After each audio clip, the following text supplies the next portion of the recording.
Municipality పరిధిలో దేవాంగ సంఘం ఆధ్వర్యంలో తెలుగుదేశం పార్టీ ఆత్మీయ సమావేశం నిర్వహించారు. ఈ కార్యక్రమానికి ముఖ్య అతిథిగా రాజాం నియోజకవర్గం టీడీపీ ఇన్ఛార్జ్ కొండ్రు మురళి హాజరయ్యారు. ఈ నేపథ్యంలో పలువురు వైసీపీని వీడి టీడీపీలో చేరారు. వైసీపీ ప్రభుత్వంలో చేనేత కార్మికులు దగాపడ్డారని, వైసీపీ ప్రభుత్వం బీసీలను కేవలం ఓట్ల కోసం మాత్రమే వాడుకుంటున్నారన్నారు. బీసీలకు ఎటువంటి ప్రాధాన్యత ఇవ్వటం లేదని ఆరోపించారు. ఉపాధి అవకాశాలు కల్పించడం లేదని దేవాంగ సంఘ నాయకులు మండిపడ్డారు. రానున్న ఎన్నికల్లో తెలుగుదేశం పార్టీ గెలుపు తథ్యమని, తమ మద్దతు తెలుగుదేశం పార్టీకే ఉంటుందన్నారు దేవాంగ సంఘ నాయకులు. నాకు తెలిసినంత వరకు గత 15 సంవత్సరాల్లో మొట్టమొదటిసారి మన కాలిపేదలో ఇంత పెద్ద సభ జరగడం చాలా ఆనందంగా సంబంధం.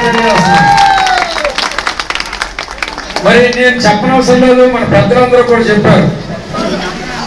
అసలు వేవర్స్ లేనిదే ఈ ప్రపంచమే లేదు అనేది అది అందరికీ తెలిసిన సత్యం.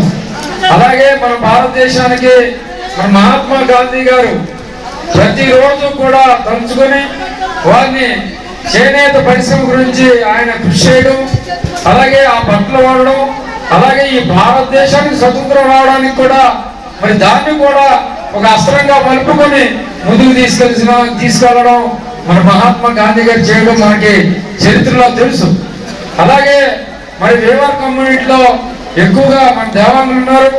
అలాగే మిగతా వాళ్ళు కూడా చాలా స్మూత్ గా మరి మన అందరితో కూడా స్నేహపూర్వకంగా అలాగే హృదయం ఇస్తూ మరి ఎవరితో కూడా గొడవలు పడకుండా